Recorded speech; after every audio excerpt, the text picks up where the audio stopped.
Magandang araw, ang ibabahagi ko sa inyo ay tungkol sa alegorya ng yungib. Magbasa, makinig, matuto at magsaya. Ako si Binibining Menya. Handa na ba kayo? Tara na, umpisa na nating isa-isahin at pirapirasuhin ang mga detalyeng nakapaloob dito. Katulad ng binanggit ko kanina, ang ibabahagi ko sa inyo ay tungkol sa alegorya ng yungib.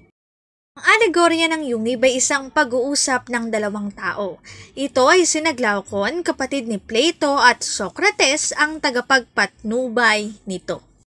Ayon kay Plato, ang mga taong walang edukasyon ay parang bilanggo sa isang kuweba.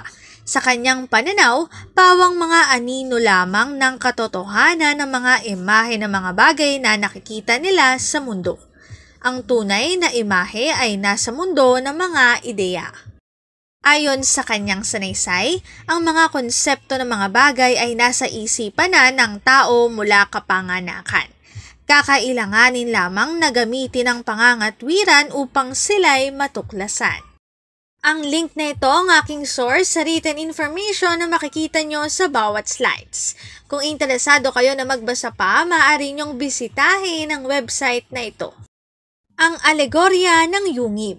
Dito na nagtatapos ang aking pagbabahagi. Sana ay marami kayong natutuhan. Muli, magbasa, makinig, matuto at magsaya. Ako si Binibining Menya. Paalam!